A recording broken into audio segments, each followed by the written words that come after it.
மனமும் மன அமைப்புகளும் மட்டுமே உள்ளன. பல்வேறு நிலைமைகளுக்கு மதிப்பை வழங்கவும் கிளறவும் புனையவும் இந்த மன அமைப்புகளைச் சார்ந்தது மனம். இந்த செயல்முறை ஒரே மாதிரியானது. இந்த தருணத்தில் தோன்றும், பின்னர் இந்த தருணத்தில் கரைந்துவிடும். கதையின் பிறப்பும் இல்லை, நிறுத்தமும் இல்லை, விரிவடைவதும் இல்லை. இதுதான் தர்மம். கடந்த காலம் இல்லை, எதிர்காலம் இல்லை, காலத்தின் கருத்து இல்லை, உடல் வடிவம் இல்லை, மன வடிவம் இல்லை. இயற்கை நிகழ்வுகளின் ஏற்ற இறக்கம் மட்டுமே உள்ளது. நம் மனம் ஒரு தெளிவான வெற்று உறுப்பு போன்றது. நமக்கு முன்னால் உள்ள தெளிவான வெறுமையைப் போன்றது. தெளிவான வெறுமையின் இந்த இயற்கை நிலை ஒருபோதும் பிறக்கவில்லை, ஒருபோதும் நிற்காது. அது வராது போவதும் இல்லை. பாருங்கள், தெளிவான வெறுமை நமக்கு முன்னால் உள்ளது. புண்ணியமோ பாவமோ, நன்மையோ தீமையோ, ஆரோக்கியமோ தீமையோ, எந்த விதமான கதையோ இல்லை. இருள் தெளிவான வெறுமையை கடந்து செல்கிறது, பின்னர் இருள் கரைகிறது. ஒளி தெளிவான வெறுமையின் வழியாக செல்கிறது, பின்னர் ஒளி கரைகிறது. தெளிவான வெறுமையில் ஒரு புயல் தோன்றுகிறது, பின்னர் அது கரைகிறது. அனைத்து உயிருள்ள மற்றும் உயிரற்ற பொருட்களும் தெளிவான வெறுமையில் தோன்றும், பின்னர் அவை கரைந்துவிடும். இந்த தெளிவான வெறுமை வேறு எதனுடனும் தொடர்புடையது அல்ல. இது காலமற்றது. மரபுகளை உருவாக்கும் மன அமைப்புகளின் புனைகதை காரணமாக இது எழுகிறது. இந்த தர்மமே உயர்ந்த தர்மம், எல்லா கட்டுக்கதைகளுக்கும் அப்பாற்பட்ட தர்மம். அது நாம் அனைவரும் வைத்திருக்கும் தர்மம்.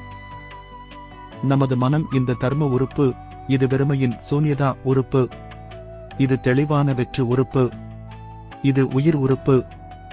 இது அனைத்து புனையப்பட்ட கூறுகளின் மூல உறுப்பு ஆகும். மன உறுப்பு நாமதாது இந்த தூய மூலகத்திலிருந்து எழுகிறது. மேலும் இயற்பியல் உறுப்பு ரூபதாது இந்த தூய மூலகத்திலிருந்து எழுகிறது. இந்த தூய உறுப்பு மூல உறுப்பு பூஜ்ய உறுப்பு. இது எல்லா நேரங்களிலும் பூஜ்யமாக இருக்கும் உறுப்பு. இது நேரம் பூஜ்யமாக இருக்கும் உறுப்பு மற்றும் பரிமாணம் பூஜ்ய பரிமாணம். இது நடுநிலை உறுப்பு, தற்போதைய உறுப்பு, தற்போதைய உறுப்பு என தொடர்ந்து உள்ளது. தற்போதைய உறுப்பு என்ற வார்த்தையானது தற்போதைய உறுப்பு என்று அழைக்கும் லேபிலோ மொழியோ இயல்பாக கொண்டிருக்கவில்லை. இந்த தர்ம உறுப்பு கட்டுக்கதையிலிருந்து முற்றிலும் விடுபட்டது. இப்போது ஆசிரியர் பேசும் சத்தம் புனையப்பட்ட உறுப்பு. இது மன உறுப்பு நாமதாது என்று குறிப்பிடப்படுகிறது. இந்த தூய தர்ம மூலகத்திலிருந்து கிளறி புனையப்பட்டது. மன வடிவங்கள் சித்தசங்கரா மனதில் இருந்து எழுகின்றன. நமது மனம் அறியாமை மற்றும் வாயில் இருக்கும் போது இந்த மன அமைப்புகளை நம்பியிருந்தால் அவை நுட்பமான உடல்கள் என்று குறிப்பிடப்படும் வடிவங்களாக மாறுகின்றன. மனதின் இயல்பு அது எப்படி இருக்கிறது? நாம் ஒரு குறிப்பிட்ட நிபந்தனையை நிர்ணயிக்கும் போதெல்லாம் அந்த நிலை உடனடியாக சுய எனப்படும் ஒரு வடிவமாக மாறும். உதாரணமாக, நம் வயதான பெற்றோர்கள் அல்லது தாத்தா பாட்டிகளின் முகத்தை நாம் கற்பனை செய்தால் பலவீனமாகவும் நகரவோ அல்லது அதிகம் செய்யவோ முடியாதவர்களாகவும் அவர்களின் உருவம் நம் மனதில் தோன்றும். சுய என்று குறிப்பிடப்படுவதற்கு இது ஒரு எடுத்துக்காட்டு. நாம் ஒரு ஒலி, ஒரு உருவம், ஒரு உணர்ச்சி அல்லது ஒரு உணர்வு மீது கவனம் செலுத்தும் போதெல்லாம் சுய உணர்வு எழுகிறது மற்றும் ஒரு வடிவமாக வடிவம் பெறுகிறது. இந்த வடிவங்கள் மொத்த உடல் வடிவங்களாகவோ அல்லது நுட்பமான வடிவங்களாகவோ வெளிப்படும். இந்த தர்ம கொள்கையை நாம் ஆழமாக புரிந்து கொள்ள வேண்டும். இது மிகைப்படுத்தக்கூடாத போதனை. இந்த தர்மம் சிந்தனையிலிருந்து முற்றிலும் விடுபட்டது. இது மனதிலிருந்து மனதிற்கு நேரடியாக பரவுகிறது. சிந்தனையிலிருந்து விடுபட்டது என்று ஏன் சொல்லப்படுகிறது? ஏனெனில் இப்போது பேசப்படும் ஒலி உண்மையில் ஒலி அல்ல. ஒருவர் அதை ஒரு ஒலியாக உணர்ந்தால் ஒருவர் அதை இன்னும் சுயமாக பார்க்கிறார் என்று அர்த்தம். ஒருவர் இன்னும் பார்வையற்றவராக இருக்கிறார், இன்னும் அறியாமையால் அவிஜ்ஜா முழுமையாக ஆளப்படுகிறார் என்பதை இது குறிக்கிறது. அறியாமை இதயத்தில் ஆதிக்கம் செலுத்தும் வரை தர்மத்தை உணரும் வாய்ப்பு எட்டாமல் இருக்கும். மனதை மையமாக கொண்டு அநாத்த சுயமற்ற கொள்கை மற்றும் விழிப்புணர்வின் சாரத்தை சுட்டிக்காட்டி சதிபத்தனை மனநிலையை நிறுவுதல் என்று குறிப்பிடுவதன் மூலம் ஆசிரியர் நமக்கு தர்மத்தை அறிவுறுத்துகிறார். படிப்படியாக புரிந்து கொள்ளும் வகையில் போதனை வழங்கப்படுகிறது. இருப்பினும் இது அதன் இறுதி உண்மையாக முன்வைக்கப்பட்டால் மூளையை பயன்படுத்தியோ அல்லது சிந்தனை மூலமாகவோ நாம் அதை புரிந்து கொள்ள முடியாது. இது மனதிலிருந்து மனதிற்கு ஒரு பரிமாற்றம் என்பதால் நாம் புரிந்து கொள்ள மனதையே பயன்படுத்த வேண்டும். மொழிக்கு அப்பாற்பட்ட தர்மத்தை நாம் காண்பது ஒரு சுட்டி. இந்த வார்த்தைகள் பேசப்படுவதால் இது ஒலி அல்ல என்பதை அறிந்து கொள்ளுங்கள். அதை கருத்தாக்கவோ அல்லது ஒலி என்று முத்திரை குத்தவோ அதன் மீது மரபுகளை திணிக்கவோ தேவையில்லை. இந்த இயற்கை நிலைக்கு மரபுகள் தேவையில்லை.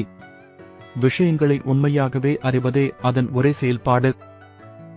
புத்தர் போதித்தது போல் யதார்த்தம் எதுவாக இருந்தாலும் அதை அப்படியே அறிந்து கொள்ளுங்கள். வேண்டுமென்றே தெரிந்து கொள்ள முயற்சிக்க வேண்டிய அவசியமில்லை. இயற்கையாகவே அறிந்திருக்கும் விழிப்புணர்வை நாம் வெறுமனே கவனிக்கிறோம், அது தானாகவே செயல்பட அனுமதிக்கிறது. நிகழ்வுகள் எழுகின்றன மற்றும் விழிப்புணர்வை தொடர்பு கொள்கின்றன, ஒரே நேரத்தில் தோன்றி கரைகின்றன. நாம் செய்ய வேண்டியதெல்லாம் எல்லா இயற்கை நிகழ்வுகளும் அப்படியே இருக்கின்றன என்ற உண்மையை கவனித்து நமது புரிதலை நோக்கிச் சாய்வதுதான். எதுவும் நாம் அல்லது நம்முடையதோ. இந்த அறிவு மொழிக்கு அப்பாற்பட்டது மனதிலிருந்து நேரடியாக வெளிப்படும் உணர்தல். யதார்த்தத்திற்கு இணங்க அறிவது மரபுகளை நம்பவில்லை அல்லது புரிந்து கொள்வதற்கான அடிப்படையாக அவற்றை பயன்படுத்துவதில்லை. இது மனதின் மூலம் உண்மையை நேரடியாக உணர்தல். மனம் மொழியின்றி, கதைகள் இன்றி யதார்த்தத்தை அறியும் போது நாம் எதையும் புரிந்து கொள்ள முயலாமல் புரிந்து கொள்வதில் சாய்ந்து கொள்கிறோம். விழிப்புணர்வோடு தொடர்ந்து விழிப்புணர்வோடு இருப்பது என்ற ஒரே கடமையுடன் ஆசிரியரால் பகிர்ந்து கொள்ளப்படும் தர்மத்தை கேளுங்கள். ஆசிரியர் அடிக்கடி நமக்கு நினைவூட்டுகிறார், சிந்திக்காதே, மூளையை பயன்படுத்தாதே. தெரிந்து கொள்வதும் கவனிப்பதும் இயல்பாக பின்பற்றுவதும் மட்டுமே உங்கள் பங்கு. புரிந்து கொள்ளும் யாரோ இல்லை, இயற்கையை அதன் சொந்த வழியில் அறிந்து புரிந்து கொள்ளட்டும். ஒரு புத்தரியல்பின் தோற்றம் திடீரென உணர்தல் வரை இந்த செயல்முறை தொடர்கிறது. கண்ணீர் வழியலாம். ஒரு ஆழமான லேசான உணர்வும் அசாதாரண அமைதியும் உள்ளுக்குள் எழுகிறது. உள் பிரகாசத்தின் உணர்வு உள்ளது. பின்னர் எதிர்பாராத விதமாக நீங்கள் சில நிபந்தனைகளில் இருந்து விடுபடுகிறீர்கள். இந்த உணர்தல் கண்ணீர் விழும் அளவுக்கு நகர்கிறது. மொழிக்கு அப்பாற்பட்ட அறிவு வெளிப்படுகிறது. உள்ளுக்குள் ஆழமான புரிதல். இது முழுக்க முழுக்க மனம் சம்பந்தப்பட்ட விஷயம். மன அமைப்புகளிலிருந்து சித்தசங்கரா மனம் உடைந்து நிலைமைகளிலிருந்து விலகும் போது நீங்கள் விடுதலையை அனுபவிப்பீர்கள். மனம் தூய்மையான வெறுமை நிலைக்கு மாறுகிறது. எல்லா இருப்புடனும் ஒன்றிணைகிறது. முன்பு போல் இப்போது சுமையாக உணரவில்லை. அது எதிலும் ஒட்டிக்கொண்டு சுதந்திரமாக, தனித்தனியாகவும் சுதந்திரமாகவும் இருக்கிறது. கண்ணீர் வழியலாம். சாது என்ற சத்தம் கேட்கலாம். சுற்றிலும் ஒலிக்கிறது. உடல் முழுவதுமாக வெறுமையாக உடைந்து சிதறும் காட்சி கூட இருக்கலாம். அல்லது முழு எல்லையற்ற பிரபஞ்சத்தையும் உள்ளடக்கிய ஒரு அற்புதமான ஒளியை நீங்கள் உணரலாம். அல்லது தரிசனம் அல்லது அடையாளமே இல்லை என்றாலும் மனம் விடுவிக்கப்பட்டதை உங்கள் முழு இருதயத்தோடும் அறிவீர்கள். ஒரு ஆழமான உள்புரிதல் எழுகிறது, எந்த சந்தேகமும் இல்லை. புத்தர் உங்கள் முன் நின்றாலும் எதையும் கேட்க வேண்டிய அவசியமில்லை. வெகுநேரம் உறங்கிக் கொண்டிருந்தவன் திடீரென்று எழுந்துவிடுவது போல.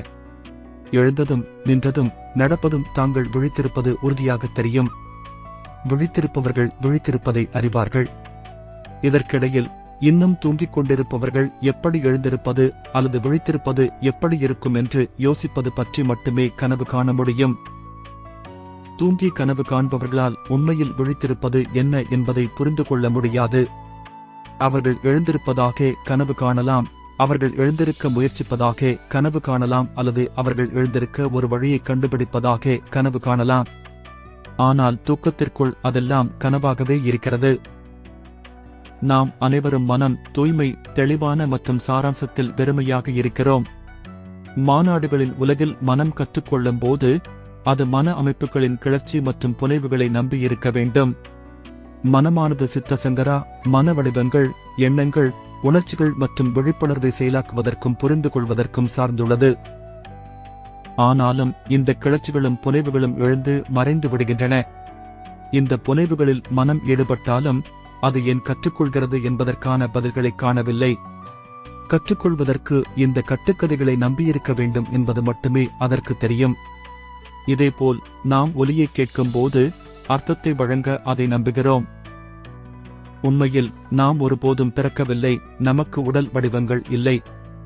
உடல் என்று நாம் அழைக்கும் இந்த விஷயம் உண்மையில் நம்முடையது அல்ல. ஆனாலும் இது என் இடது கை, என் வலது கை, என் இடது கால், என் வலது கால், என் விரல்கள் என்று மதிப்பை ஒதுக்கி அர்த்தத்தை உருவாக்குகிறோம்.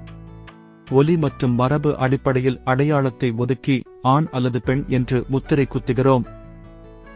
அனைத்து அமைப்புகளும் அனத்த சுயமற்றவை என்பதை ஆசிரியர் நமக்கு காட்ட முயற்சிக்கிறார். 5 திரட்டுகளும் கந்தா சுயமற்றவை. எளிமைப்படுத்தப்பட்டால் 5 திரட்டுகள் ஒரு விஷயமாக குறைக்கப்படுகின்றன. மன வடிவங்கள். சிட்டாசங்கரா 5 மொத்தங்களை உருவாக்குகிறது. ஆனால் அது ஒரு உண்மையான நிறுவனம் அல்ல. இது அறியாமையால் அவிஜ்ஜா எழும் ஒரு நிகழ்வு மட்டுமே. மனம் ஒரு குறிப்பிட்ட நிலையில் ஒட்டிக்கொண்டால் நான் என்ற உணர்வு எழுகிறது. ஆனால் மனம் எதிலும் தன்னை நிலைநிறுத்திக் கொள்ளவில்லை என்றால் அதற்கு பதிலாக வெறுமையிலும் ஒன்றுமில்லாத நிலையிலும் எல்லா நிலைகளும் வடிவமோ பொருளோ இல்லாமல் காற்றைப் போல உருவமற்ற நிலைகளாக மாறுகின்றன. இருப்பினும் மனம் எதையாவது நிலைநிறுத்தியவுடன் அது வடிவம் பெறுகிறது. இந்த வடிவம் ஒரு நுட்பமான உடலாக சுய உணர்வுடன் வெளிப்படும். இதுவே தம்ம அங்கத்தின் இயற்கை பண்பு. இது அறிவியல் கொள்கைகளைப் போன்றது.